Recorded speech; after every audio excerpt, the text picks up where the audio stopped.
नमस्कार, मैं हूं आशीष चित्रांशी और आप देख रहे हैं the news launcher. Mid day मुद्दा विद अशोक वानखेड़े। प्रधानमंत्री Narendra Modi one nation one election क्यों चाहते हैं? उसका सबसे बड़ा फायदा क्या हो सकता है भाजपा को या मोदी को? हम लोग बहुत समझने की कोशिश कर रहे थे कि मोदी जी पैसा बचाना चाहते हैं, मोदी जी विकसित भारत बनाना चाहते हैं, लेकिन जो मुझे समझ में आया वो थोड़ा अलग है। मुझे लगा कि Modi ji one nation one election इसलिए चाहते हैं कि लगातार भारत में चुनाव होते रहते हैं और लगातार उनको हाथ जोड़ करके झूठ और फरेब करना पड़ता है। जब जब चुनाव होते हैं, अब चुनाव बंगाल में थे तो एसएससी के विद्यार्थियों की बहुत चिंता थी, उनको देखिए बहुत चिंता। यूपी में एसएससी वाले लूट रहे, पिट रहे, परीक्षा कैंसिल हो रही है, बेपरवाह है। एक ट्वीट, भाषण छोड़ दीजिए, एक ट्वीट भी नहीं किया ना, एक भी ट्वीट नहीं किया। बंगाल में चुनाव थे, बंगाल की बेटियों की बहुत चिंता थी, बंगाल की महिलाओं की बहुत चिंता थी। राजस्थान में चुनाव नहीं है। राजस्थान में जिस बहन का भाई इस सिस्टम ने निगल लिया, उस बहन के प्रति संवेदना जताने के लिए न एक शब्द है, न एक पल है मोदी और मोदी की पूरी टीम के पास, पूरी कंपनी के पास। अगर राजस्थान में चुनाव होते तो नरेंद्र मोदी बैठे नजर आते, झुंझुनू सीकर बैठे नजर आते, और 15 20 25 कैमरे होते, भावुक मोदी की आंखों में आंसू तलाशते, वो कैमरा घुसा देते लेंस सब, जब तक आंसू निकल जाता मोदी का आंख से। बस राजस्थान में चुनाव होते, लेकिन राजस्थान में चुनाव नहीं है तो राजस्थान में घर उजड़ जाए, परिवार उजड़ जाए, राजस्थान उजड़ जाए, क्या मतलब मैनू की। अब राजस्थान में प्रदीप मेघवाल जिस बच्चे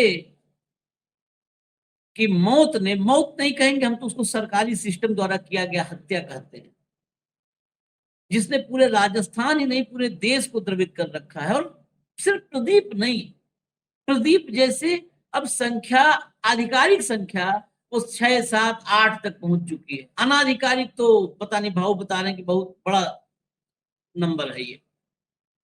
तो आधिकारिक संख्या की हम बात करें, ये संख्या यहां तक पहुंच चुकी, लेकिन प्रदीप के घर की गरीबी, उस घर में माँ बाप की स्थिति, वो घर देख करके लोगों को और लगता है कि सपना देखना गरीब को छोड़ना पड़ेगा।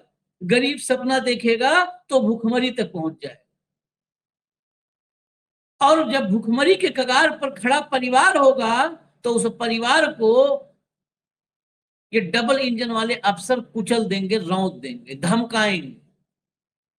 लेकिन शुक्र है इस मामले में तमाम मोर्चों पर हम आलोचना करते रहते हैं राहुल की, कांग्रेस की, लेकिन यहां पर शुक्र है कि राहुल ने अफसरों की धमकियों को ठेंगा दिखाकर 11 लाख रुपए भिजवा दिए, पहुंच गया। अभी तक वादा था, वादा, नेताओं के वादों पर भरोसा कम होता है, खासकर मोदी को देखने के बाद। 2014 के बाद जो थोड़ा बहुत भरोसा था वो भी उठ चला है, लेकिन राहुल फिर एक बार अपने वादे पर खरे उतरे। 11 लाख रुपया ही नहीं पहुंचा, विनोद जाखड़ ने, राहुल गांधी के एक साहसी ईमानदार सिपाही ने उस घर में बैठकर, उस घर की तस्वीरें जो मिली हैं, दिखी हैं, वहां पर राजनीति वाकई कम नजर आ रही और इंसानियत, मानवीयता ज्यादा नजर आ। वो गले लगकर रोना, उनको चुप कराना, पानी पिलाना, और तो जो बड़ी बेटी है घर की, उससे विनोद ने राखी बंधवाई, और राखी बंधवा करके पूरे परिवार के सामने जो भी लोग मौजूद थे वहां पर वादा किया कि अब मेरी जिम्मेदारी है अपनी इस बहन की रक्षा करना, हर सुख दुख में मैं मौजूद रहूंगा परिवार के साथ। भाव को लाइए, ये बहुत ज्यादा आज सरकार गिराने उठाने वाली खबर मिड डे मुद्दा हम नहीं लाए हैं, स्वागत है। जो खबर है वही लाए हैं, और यही खबरें ज्यादा जरूरी है भारत के लिए, ज्यादा जरूरी ये खबरें हैं, ताकि जो हमारा मन नफरत से भरा हुआ है, 12 साल में जो फल दिया है नफरत, वो नफरत थोड़ा थोड़ा डिटॉक्स हो। अब देखिए कितना ये सब टॉक्सिक है। एक ज्ञानेश के पहले एक राजीव कुमार था चुनाव आयोग में, वो अपने आखिरी प्रेस कॉन्फ्रेंस में कहा था कि जब मैं रिटायर होऊंगा तो मैं डिटॉक्स होने के लिए पहाड़ों में जाऊंगा, कुछ दिन 4-6 महीने में डिटॉक्स होऊंगा। लेकिन वो कोई बात नहीं, जाना चाहिए, सब जाते हैं, हम लोग भी जाते हैं कई बार मन मिजाज फ्रेश करने के लिए 2-4 दिन बाहर चले गए। लेकिन उसको रिटायर हुए साल से ऊपर हो गया, आज तक नजर नहीं आया। मतलब क्या विषधर होंगे, क्या सांप होंगे, जितना उसमें मतलब जहर भर चुका था, आज तक वो डिटॉक्स नहीं कर पाया।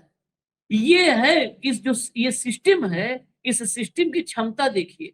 आदमी में इतना जहर भर देता है कि उसको डिटॉक्स होने में 1 जन्म लग जाता है।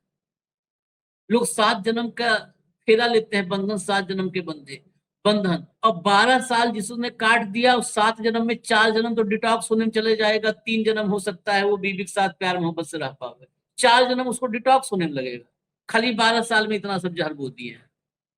खैर, हम आपको दिखाते हैं, खबर पर आते हैं। भैया विजुअल दिखाइए, पहला विजुअल।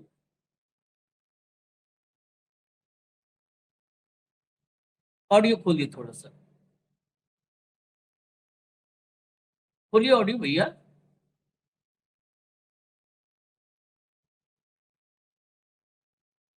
चलिए, म्यूजिक वगैरह लग रहा है इशू है कुछ। हाँ, चलिए, म्यूजिक वगैरह इसमें प्रॉब्लम है। ये मतलब विजुअल में ऑडियो नहीं है तो ठीक ही है, ऑडियो होता तो आप लोगों को भी लगता कैसे फूट फूट के पूरा परिवार, मतलब भयंकर, माँ है, बहन है, अजब मतलब वो स्थिति है। जैसे होता है ना किसी घर में मातम और फूट फूट करके रोना, वो। अगले पे आइए, आगे आइए, ट्वीट पर आइए एनएसयूआई के, और मुख्य विजुअल पर आइए, एनएसयूआई का ट्वीट दिखाइए। मोदी सरकार की विफल शिक्षा व्यवस्था ने एक और परिवार को उजाड़ दिया। नीट पेपर लीक और भ्रष्ट सिस्टम से आहत होकर सीकर के प्रदीप मेघवाल ने अपनी जान गंवा दी। परिवार ने बेटे के सपनों के लिए 11 लाख रुपए का कर्ज लिया था, लेकिन इस अन्यायपूर्ण व्यवस्था ने उनके सपनों को ही खत्म कर दिया। आज नेता प्रतिपक्ष राहुल गांधी जी के निर्देश पर एनएसयूआई के राष्ट्रीय अध्यक्ष विनोद जाखड़ ने प्रदीप मेघवाल के परिवार से मुलाकात कर 11 लाख रुपए की आर्थिक सहायता सौंपी। यह सिर्फ सहायता नहीं बल्कि संदेश है कि छात्र और उनका परिवार इस लड़ाई में अकेले नहीं हैं। इसके अलावा 11 लाख के अलावा भी मैंने विनोद के हैंडल पर सारे जो है ट्वीट्स देखे, एनएसयूआई के देखे, तो राजकुमार शर्मा हैं, उन्होंने 2 लाख रुपए दिए हैं कांग्रेस से ही।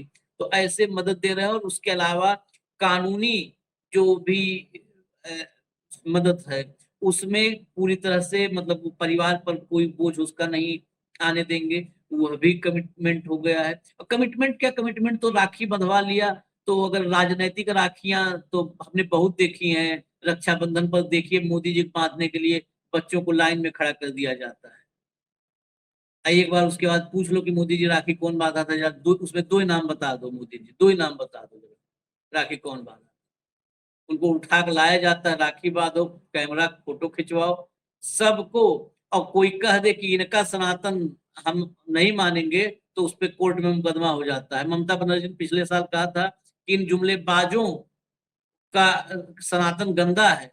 तो अब जो है चुनाव खत्म हो गया तो अब ममता पर मुकदमा हुआ है कि सनातन का अपमान कर दिया। सनातन का अपमान नरेंद्र मोदी थोड़ा सनातन लिखा है कि लिखेगा। चलिए अब विजुअल दिखाते हैं, लाइए विजुअल, सुनाइए ऑडियो। राहुल गांधी जी ने परिवार से न्याय की बात कही थी कि परिवार को न्याय मिलेगा, उसके लिए हम लोग सड़कों पे संघर्ष कर रहे हैं। जिस तरीके से हमारा भाई प्रदीप हमारे बीच में नहीं है, राहुल गांधी जी ने बड़ा दुख प्रकट किया इस घटना के लिए, और उन्होंने यही वादा किया है कि भाई आप लोग सड़कों पे उतरिए और सिस्टम के खिलाफ लड़िए। आपने उनसे बातचीत के दौरान जो बात कही थी कि भाई परिवार के ऊपर 11 लाख रुपए का कर्ज है, और साथ में उन्होंने ये कहा था कि भाई न्याय मिलेगा। तो ये राहुल गांधी जी का न्याय ही है जिसको हम लोग आगे बढ़ा रहे हैं। तो एनएसयूआई के तमाम कार्यकर्ताओं ने, समाज सेवियों ने 11 लाख रुपए की राशि जो है आपके कर्ज की है, राहुल गांधी जी की तरफ से हम लोग आपको देने हैं।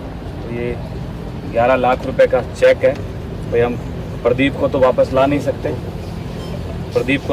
नहीं सकते, लेकिन ये एक छोटा सा हमारी तरफ से सहयोग जो है ये आपके लिए है कि भाई, और हम आपके साथ में हैं और कहीं भी चिंता करने की ज़रूरत नहीं है।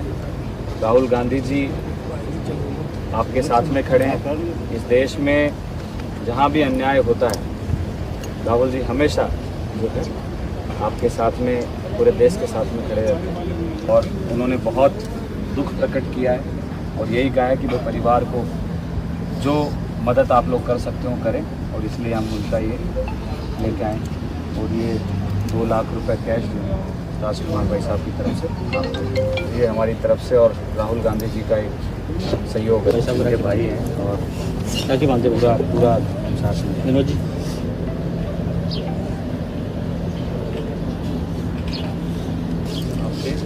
और कहीं घबराने की ज़रूरत नहीं है। बहन को आगे कहीं पे भी सुख में दुख में हर चीज़ में मैं आपके साथ में। ये विजुअल अलग से भी एक है, ये पूरा राखी वाला, उसको साइड में चला दीजिएगा। अभी पूरा वो अलग से ही है, उसमें मतलब आखिर तक है, तो उसको साइड में चला दीजिएगा। और अभी हम धमकी वाला तो हमने चलाया था, लेकिन आज हम फिर सुनवाएंगे आपको, लेकिन एक सवाल के बाद हम सुनवाएंगे कि ये देखिए, ये आपको तय करना है कि आपको क्या चाहिए। आपको वो सिस्टम चाहिए जो आपके मातम में, मतलब घर में बच्चा मरा हो और आप कहें, ए मर गया, खत्म करो ड्रामा नौटंकी, नहीं तो अभी तुम सबको जांच करके अंदर डाल देंगे। ये चाहिए, ये सिस्टम। हमने मतलब फिर बात कहे वही कि हम इतिहास हमने पढ़ा, बहुत शासकों को, क्रूर शासकों का बहुत लंबा एक इतिहास है, और उसमें मुगल और तुर्क नहीं छांटने हैं, सब मिलेंगे, सब मिलेंगे। हर धर्म का शासक आपको क्रूर नृशंस मिलेगा, लेकिन इतना नृशंसता, मैं कई बार तुलना करता हूं, शायद ही मैंने कभी पढ़ा हो कि इतना नृशंस हो। किसी घर में मौत मातम में तो धमकी उनकी पहले कभी सुने नहीं था, राजशाही में, सामंत शाही में भी। भाऊ, ये आज कम से कम ये तस्वीर दिखाने का मोटिव ये है कि जरा देख करके लोगों को समझ में आवे कि वाकई क्या स्थिति हो चुकी है। इस देश में गरीबी अभिशाप हो चुका है, गरीब के घर में मौत मातम, वह भी अब तय किया जाएगा कि आप कितना ड्यूरेशन का मातम मनाएंगे, कैसे मनाएंगे, और मातम में क्या बोलेंगे क्या नहीं बोलेंगे। पूरा एक डायरेक्टिव इसका भी क्या बनने वाला है।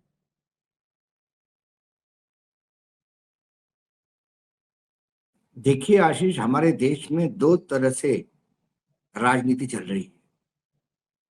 एक राजनीति इवेंट की है, एक राजनीति तानाशाही प्रवृत्ति की है। कि यदि कांग्रेस शासित राज्य में किसी महिला पे कुछ हो जाता है तो पूरा भाजपा का विधानसभा, लोकसभा का एक दल पहुंच जाएगा, राज्यसभा का एक दल पहुंच जाएगा, मंत्री पहुंच जाएगी, महिला अध्यक्ष पहुंच जाएगी, सारी दुनिया वहां टूट पड़ेगी। हमने बंगाल में बहुत होते हुए देखा। लेकिन वही यदि बीजेपी रूल स्टेट में हो गया तो ये इसको इतना इग्नोर करते, और इसके बावजूद विपक्ष ने यदि इसको बढ़ा चढ़ा के बोल दिया तो फिर इनके पास एक फौज है, ये बताते हैं कि ये लड़की ही व्यभिचारी थी। ये नरेशन देने का प्रयास करते हैं।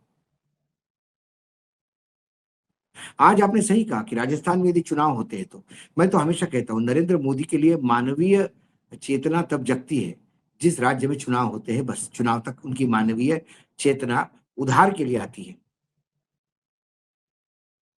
केरल में एक पार्षद के बेटे ने किसी महिला के साथ अति प्रसंग किया, लड़की के साथ, तो पूरे केरल की महिलाएं असुरक्षित हो जाएगी कांग्रेस सत्ता में आए तो। और यहां यूपी, जहां से प्रधानमंत्री स्वयं चुनाव लड़ते हैं, यहां पिछले कई 10 साल से तो मैं देख ही रहा हूं डबल इंजन की सरकार है। वहां महिलाओं पे अत्याचार में नंबर 1 का राज्य है वो। वहां सबसे ज्यादा महिला सुरक्षित है। गृह मंत्री सर्टिफिकेट देते हैं कि गहने पहन के रात को 11 बजे भी, 12 बजे भी, 1 बजे भी महिला घूम सकती है। इनकी महिलाएं घूम सकती है गहने पहन के, जो पीछे कमांडो, आगे कमांडो, साथ में कमांडो। आम आदमी का गहने छोड़िए, मोबाइल लेके भी लड़की नहीं घूम सकती है। मोबाइल छोड़िए, लड़की निकल ही नहीं सकती है, कुछ नहीं तो उसकी इज्जत ही लूट लेंगे। यदि प्रधानमंत्री में थोड़ी ही मानवीय चेतना रहती, थोड़ी भी 0.1%, तो कम से कम बच्चों को अपील करते कि अपनी जान ना दे। मन की बात में तो बताते एग्जाम कैसे देना। मन की बात में ये भी बताया करो ना कि एग्जाम के पेपर लीक हो गए तो उसके बाद क्या करना।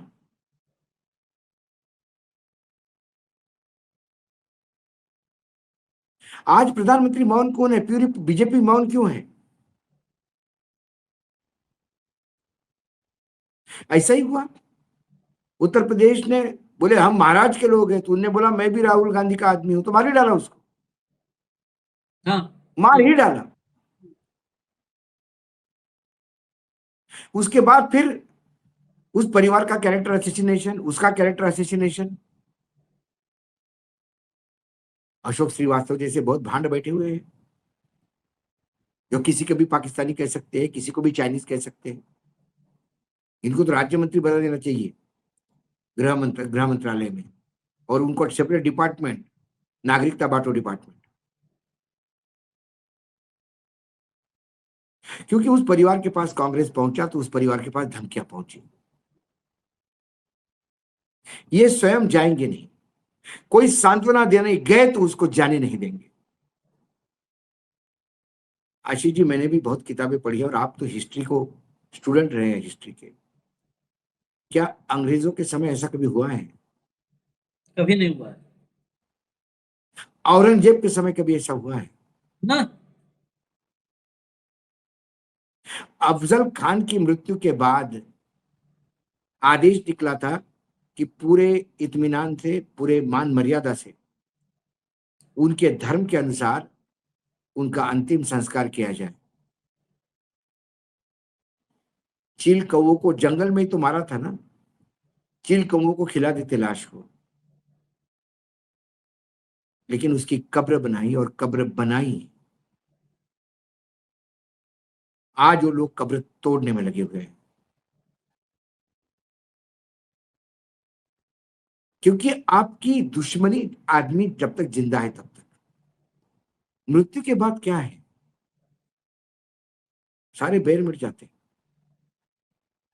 लेकिन इनके बैर नहीं, इनका काम ही किसी के मृत्यु के बाद चला शुरू हो जाता है। उस बच्चे की मृत्यु हो गई, वो घर का अकेला चिराग, माँ बाप, गरीब माँ बाप की आशा, बहनों की आशा, सब पे संकट का पहाड़ टूट गया। क्या सांत्वना के दो शब्द? बच्चे मर रहे हैं उसके लिए दो शब्द? पूर्ण रूप से मौन है भाजपा। एक समय था यूपीए के समय, ऐसा कुछ होता तो चैनलों में डिस्कशन होते, कांग्रेस के प्रवक्ता की छिलाई होती। आज कहां बात करें, मुझे बताइए आप। किसी चैनल पे कोई डिस्कशन नहीं, नहीं, खबर ही नहीं दिखाया डिस्कशन। और कोई है कुछ, बहुत ज्यादा नालायक लोग भी बैठे इस लाइन में। वो कल वो एंगल भी देंगे कि इसका एक्चुअली कुछ अफेयर था, उसमें फेल हो गया, इसलिए इसने जीवन लीला समाप्त कर दी।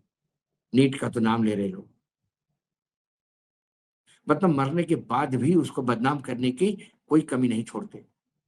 जो धमकी है वो ऐसे ही धमकी तो है, धमकी जो ऐसी धमकी है, वाला मामला और था वो धमकी, ऐसे ही और था। धम- और धमकी वाला मामला, उसके पिता ने कभी कंप्लेंट नहीं, मतलब बताइए आशीष, यदि वो विधायक उनके यहाँ नहीं पहुंचते तो ये बात भी दुनिया के सामने नहीं आती। नहीं, वो और पिता पिता तो ने वो धमकी के बाद सहमा पिता गया।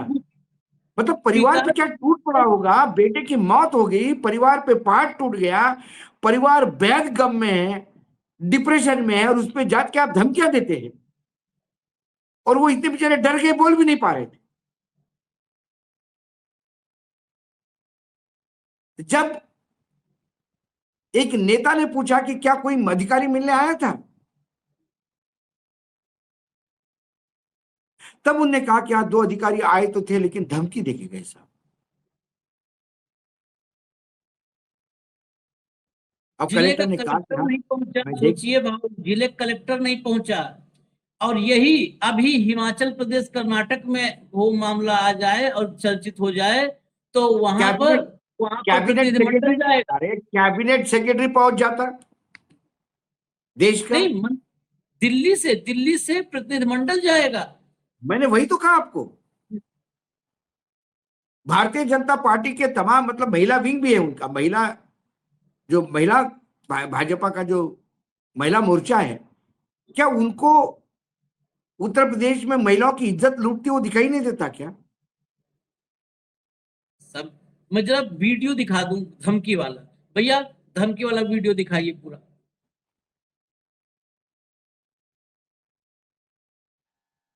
मेरा तो निवेदन ये है कि ये जो प्रदीप नीट के एग्जाम में बच्चे का,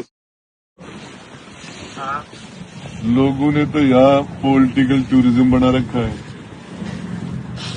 और आप जिला कलेक्टर हो यार, अभी तक आप यहाँ आना, इनसे संपर्क करना कि इस परिवार से की कोई, जिस पूरे नेशनल लेवल पर सिक्कर हमारा बदनाम हुआ है पूरे देश में, और इसमें आप कोई संपर्क ही नहीं किया इस परिवार को सांत्वना देना कि ये करना, क्या है? नहीं सर, ऐसा नहीं है, मेरे ऑफिसर संपर्क में थे। कौन अधिकारी थे यार? आप मुझे कलेक्टर साहब, आप एक बात बना, अंग्रेज अफसर भी आपसे ठीक थे क्या? आपने इतनी संवेदना भी नहीं है आप लोगों के अंदर की, आज इस परिवार को आके पूरे देश के अंदर लोगों ने क्यों सरकार के इस तरह से करने में लगे? आप लोग, आपको नहीं संभालना चाहिए था, नहीं आना चाहिए था यहाँ। सर ऐसा मेरे ऑफिसर लगे हुए थे। ऑफिसर क्या करे यार? इस पर आपके अधिकारियों ने धमकाया इनको। एक मिनट की अपडेट थी और किसी ने कोई धमकाया नहीं है। कलेक्टर साहब, डिप्टी साहब ने धमकाया। इनके परिजन में घर में बैठा हूँ, इनके घर, उनके पिता से, दादा से, घर में एक अकेला बच्चा था, और इस मामले के अंदर आप ये कितनी दूर है आपके सीकर से? ये कितनी दूर है? आप उस दिन मौके पर चले जाते, ठीक है, इन्होंने दाह संस्कार कर दिया, हम इसमें राजनीति नहीं करना चाह रहे, और ये जिसका राज है इस तरह की स्थिति चलती रहती। लगातार इस संपर्क में थे मेरे, मैं आपको बताऊं, उस लड़के, उस बच्चे के दादा मेरे पास बैठे हैं, उसके पिता बैठे हैं, यहाँ एक भी आपका पटवारी नहीं है। आप ऑफिसर की बात कर रहे हो, गजेटेड की, नॉन गजेटेड, आप उसके पिताजी से बात करो, किस लेवल पर मामला चल रहा है। आप जब यहाँ पर वो हॉस्पिटल में थे तो आप पता कीजिए कि मेरे पूरा की बात। हाँ, बोल तू सर, वो आप क्या बोल रहे हो? कलेक्टर साहब बोल रहे हैं। हेलो, आप बोल रहे हो कि हमारे अधिकारी ने किसी को ये धमकाया नहीं है? मेरे पास सुनील जांगीड़ और राजेश बुडानिया ने हत्या प्रताड़ित किया है हमें, जिसकी हद नहीं। घर से जांच करते हैं, और उसने ये भी बोला कि मैं तेरी जांच घर से चालू करवा देता हूँ। राजेश बुडानिया,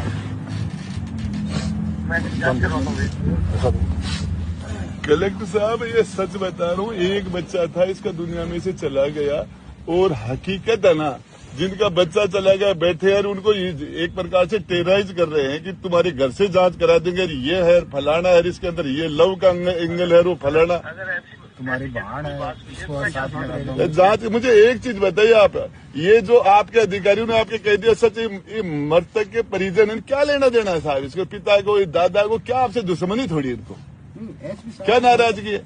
एसपी साहब को कल परसों ज्ञापन, उसने ये कहा है, अभी क्या भी अधिकारियों के नाम हो जो बोले घर से जांच करा दूं, क्या नाम है वो? राजेश बुडानिया कह रहा है इसकी जांच तेरे घर से करवा दूंगा मृतक की, और तुम जेल में जाओगे, और उसकी बहन साथ में है, बोलो उसकी लगाऊंगा, और वो बोले उसकी बहन के ऊपर और लगाऊंगा चार्ज, बड़ी थी इससे बड़ी, साथ में थी। और जांच करवाता हूँ मैं, एसपी साहब को बोलता हूँ अभी जांच करा करके। कलेक्टर साहब, मुझे एक मेरी बात सुनिए, ज्ञापन दिया हमारा, ज्ञापन दिया। मेरी बात सुनना आप, ये मामला इस लेवल पर है सरकार के लिए, ये मुझे पता है सरकारों के अंदर क्या होता है, पर रीट का एग्जाम कांग्रेस के टाइम में रीट का एग्जाम रद्द हुआ था, पेपर आउट हुआ था, और उनको पेपर रद्द करने में 6 महीने लग गए थे, इस सरकार ने तो 6 दिन में कर दिया, गिरफ्तारियां भी की, लेकिन आप जैसे अधिकारी यहाँ बैठे और ऐसी तैसी कर रहे हैं। आपकी जिम्मेदारी नहीं बनती कि आप जिले के सबसे बड़े अधिकारी नहीं हो क्या? 1 से 2 बार सरकार में मंत्री रहा हूं कलेक्टर साहब। किस तरीके से गरीबों को आप उनके खिलाफ कार्रवाई कीजिए। मैं जांच करवाता हूँ, बिल्कुल आपने जो 2 नाम बताए हैं जांच भी कराइए और आप संवेदनाओं के लिए आखिर कोई परिवार के आंसू पूछ के जाइए।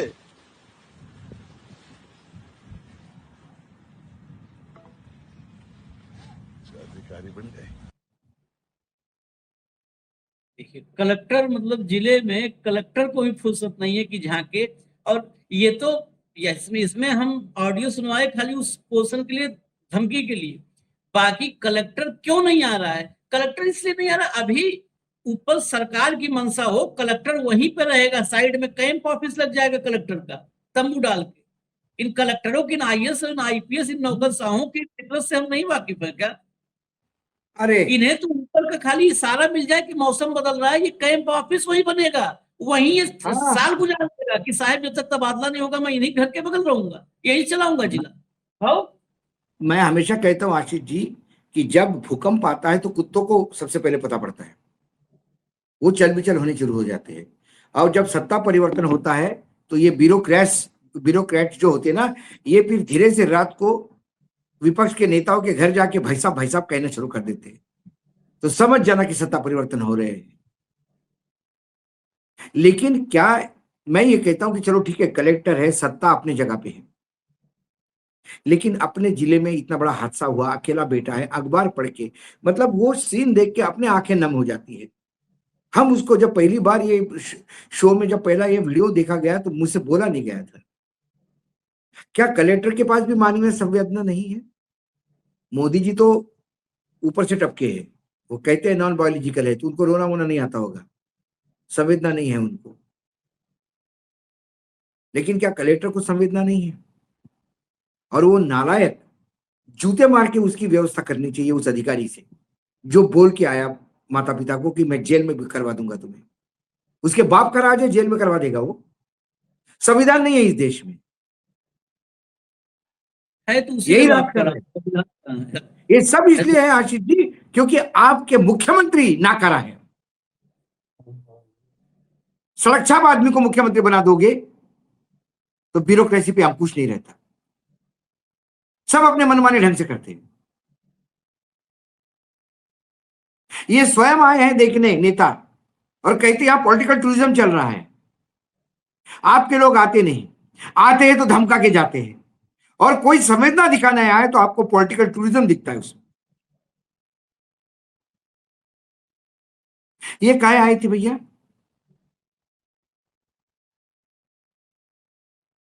मुख्यमंत्री क्यों नहीं गए?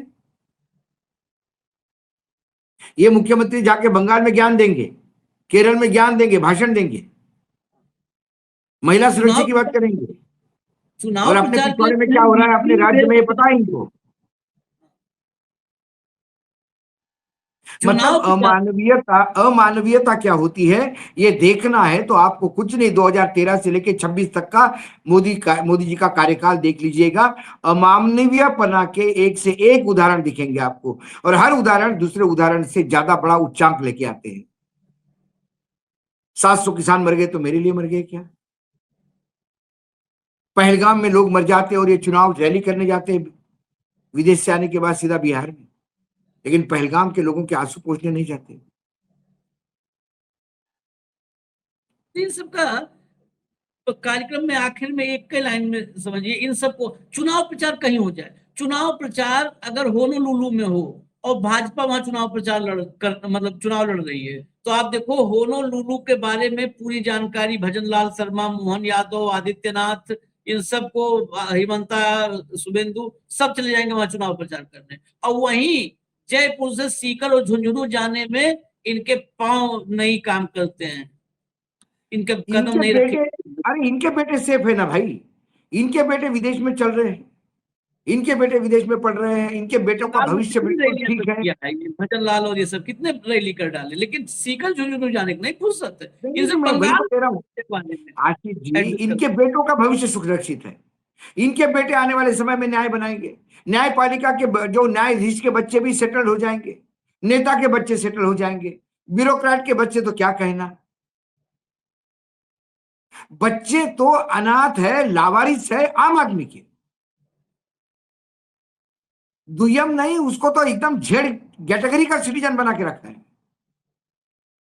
कोई अधिकार नहीं, सिर्फ आपकी अवहेलना है, कोई अधिकार नहीं, आप पे कुटाराघात है, कोई न्याय नहीं, आपके लिए रोज अन्याय परोसा जाएगा ताकि आप आदी हो जाओ। चलिए क्यों इजाजत पेपर लीक होते हैं? आज 3 बार पेपर लीक हो गए, आज कुछ लोग मर गए। मैं बता रहा हूं कुछ सालों के बाद पेपर लीक होना ये रेगुलर फिनोमिना हो जाएगा, और उसके बाद आज बच्चों नहीं का है। मरना ये वैसे रेगुलर फिनोमिना हो जाएगा। ये कह के हम लोग खबर को हल्का कर देंगे कि फिनोमिना, रेगुलर फिनोमिना कुछ दिन में हो जाएगा।